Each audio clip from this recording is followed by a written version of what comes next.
Hi everyone, welcome back to the channel. My name is Nessa and I'm an author from Toronto, Canada, and I publish under the pen name and Sage. I write fantasy, mystery, a whole bunch of stuff in between. And on this channel, I share pretty much everything that has to do with writing, with being a creative, with owning your own business, with trying to write for a living, with the craft of writing, pretty much everything that comes to mind after having published 25 books, both traditionally and as an indie author, and being also a cover designer and a book coach. So I try to bring all of my expertise and anything else that I learned basically to this channel whenever I can. So if that sounds like something that you want to be a part of, then make sure that you are subscribed and that you hit the bell notification so you don't miss any upcoming videos. Now, I've been promising to do another author chat video for a while so we can kind of catch up, and I love doing these because honestly, it really makes me feel like I'm part of this community with you guys and not just like talking at a camera and you watching it later on the screen when it comes out. It feels more real to do this. And there's a lot of real stuff that I kind of want to discuss today because, things are happening in the world, things are happening in my life, things are happening in my career, things are happening for my books. And so I kind of wanted to update you guys so you are in the loop on everything that is going on. So I have my coffee. How cute is this mug?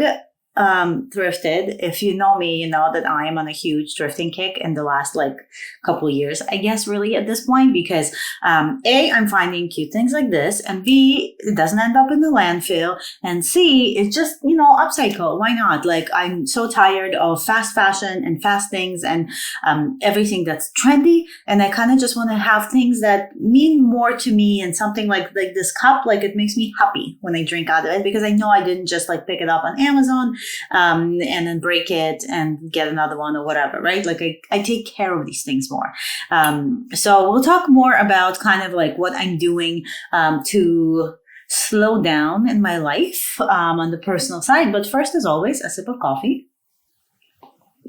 And then, first, as always, we can talk about writing. So that's kind of what we're all here for, so I can update you on what's going on in my writing world.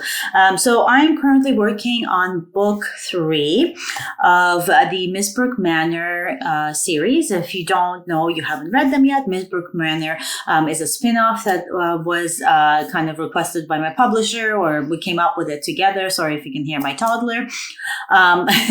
It's a spin-off from one of my long-running cozy mystery series, Orchard Hollow. So same world, Orchard Hollow is the town, but a completely different protagonist. And in Miss Brooke Manor, it is actually a funeral home director who is a fairy in hiding and kind of stumbles upon a secret society of undertakers that like to solve crimes. There is also a talking cat who is a changeling stuck in a cat's body due to a clerical error and his attitude. And there's a whole bunch of other cast of characters. So it's a really interesting plot line that I get to kind of work through. Book 1 came out in January of this year, and book 2, we actually pushed up the publication date. So now it's actually coming out earlier than it's supposed to. And I'm super excited for that. It's coming out in May. So that's out of the way, but now I'm working on book 3. And book 3 is fun because I get to add something, another hobby of mine, which I'm not going to say it, but if you know me, you know what it's going to be. And I get to add that hobby into this book. So that's fun. That's been fun to mix up. But I will say that I am a little bit struggling with this book. So book 3 for me, I don't know why. I'm having trouble really getting into it. And not just I plotted it and I really like the premise and the plot, and I like what I have to do with it. It's just sitting down and writing feels a little bit like pulling teeth this time around. And I think it's because of everything else that's going on that's really been affecting me. I'm sure it's the same for pretty much anybody who has a job that has to do with something to do with creative. You can't do as many hours in a day when you do a creative job because your brain just can't be on and creatively on. It just can't be braining for 8 hours straight like you could when you're in an office, when you get take breaks, when you do different tasks. Writing as a task can be really, really exhausting. if you do it for longer periods of time. But what I'm having trouble with is like when I sit down, and if you watch my last blog, you can see that I finally got back into it. I wrote chapter 1. But when I sit down to write, like it's just, it's not that. It's fine. Like once I'm sitting and writing, it's all good. Like I'm in it. I get excited about the story again, but it's the sitting down and writing part. It's really throwing me for a loop. And it's because of all this other stuff that kind of is going on that I'm having to deal with, and decisions to be made and all that stuff. So that's kind of like the main writing task. I have also been working, and I say working with this situation because I'm more not thinking about it. I'm developing it. I'm kind of like slowly getting into the concept of this world. And this is the thriller that I've been really wanting to write, that I already have plotted. I know what's going on. I feel like I'm sinking my teeth into this world slowly and slowly. And I'm really enjoying it because it's a different genre. So it might lend some of that excitement that I like so desperately need, I think, right now to get creative again. And so I'm slowly chipping away that. All I'm doing now is kind of thinking of ideas when something comes up, if it's a name of a character, if it's like a new plot twist, I'm making notes of it. And that's really all I'm doing. And I don't want to put pressure on myself. And there's no deadline for this. This is a book that I might also query traditionally to see if I can get an agent, or I might self-publish. I don't know what I'm going to do with this one yet. I don't know, or like I don't think I would want the publisher that I have right now, only because that it's not exactly like their genre. So I don't want to put the strain on them of having to push this book that might not fit in with their portfolio. I can still talk to them, of course, but I don't know where I am, and the book is not written, so I have plenty of time to decide. But that's kind of what's going to be my secondary project, like the background project, because I usually have one for the year, and that was going to be it. And we're already in March, and I'm still kind of thinking about it, which is fine, because once I'm done thinking about it, and once I feel like I'm back in the saddle of writing, like I know it's going to come out really fast because of how much work I put in on the back end of figuring it out.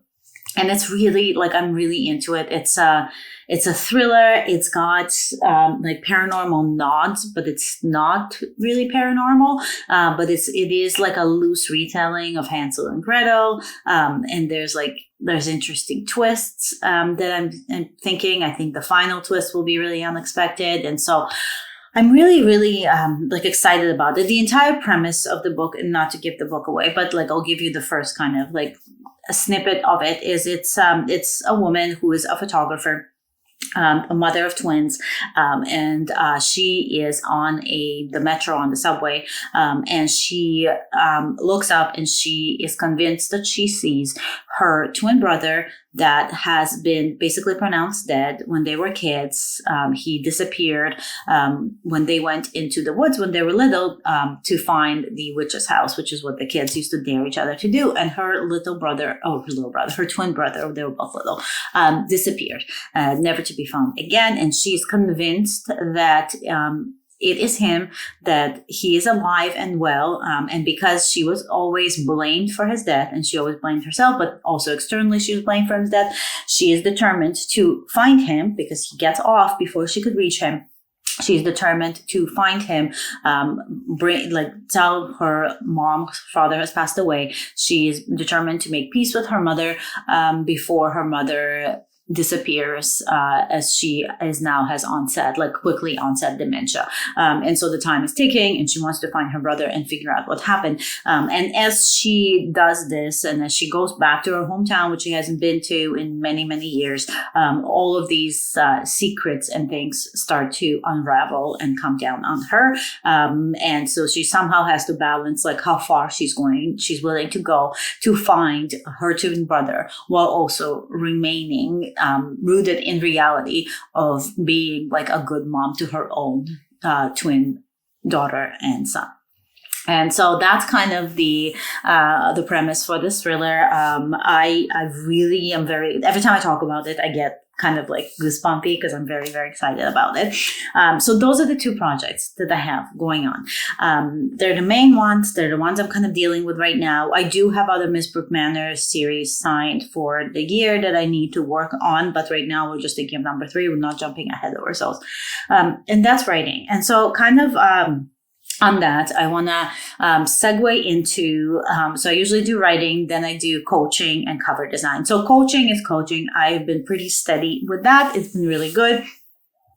Clients coming in, clients going out. I'm actually like picking up a lot more clients and more high profile clients, which I'm very, very excited about. A lot of my clients have been hitting lists, which is even more exciting.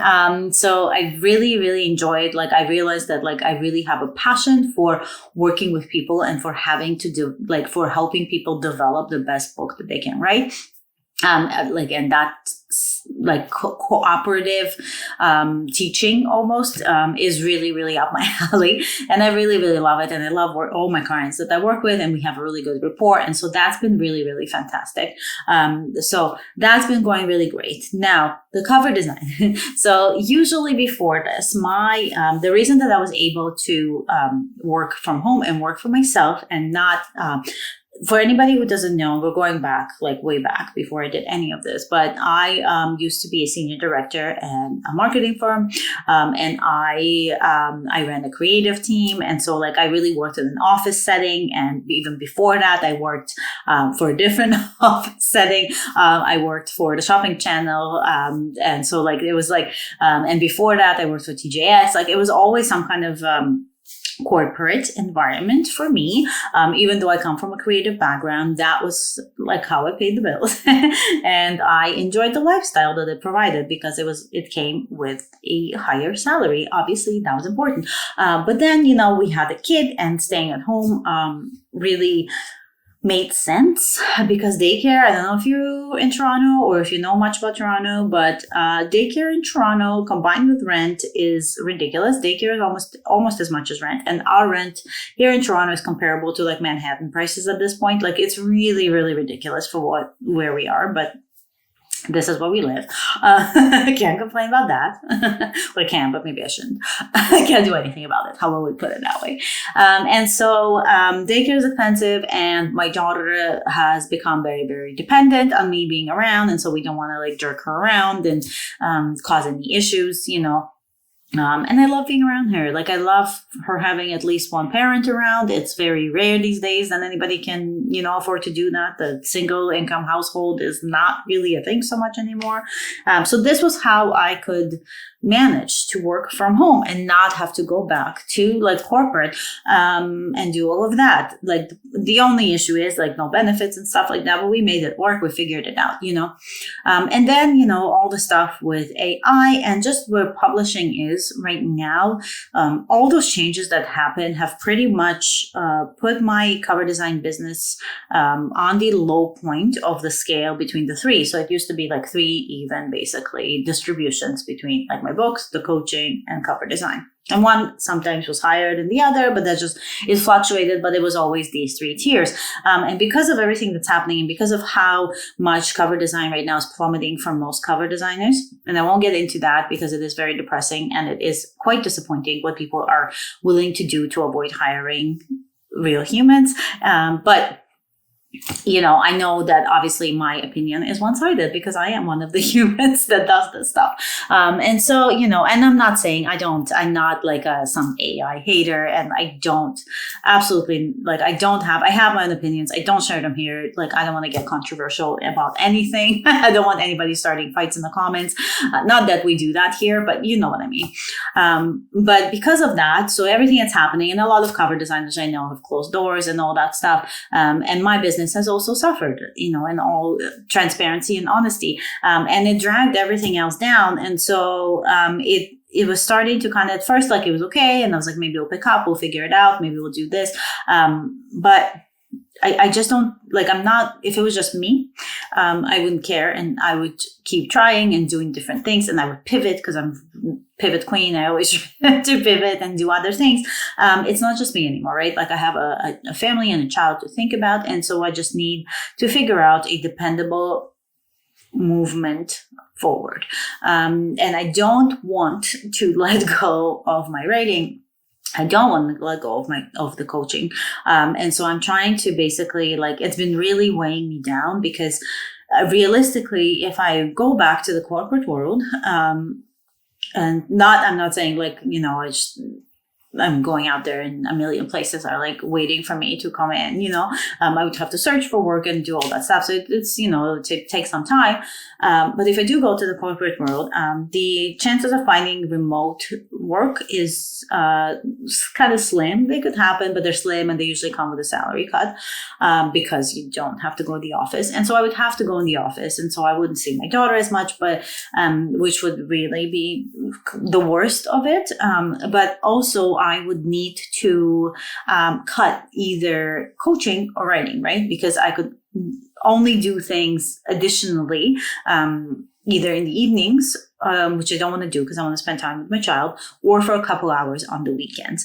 And so I have this decision that's weighing on me that I have to make, right? Do I go back to work and potentially lose one or the other, if not both? Or do I try to stick it out and keep going, and see what happens? And how long can we sustain that for?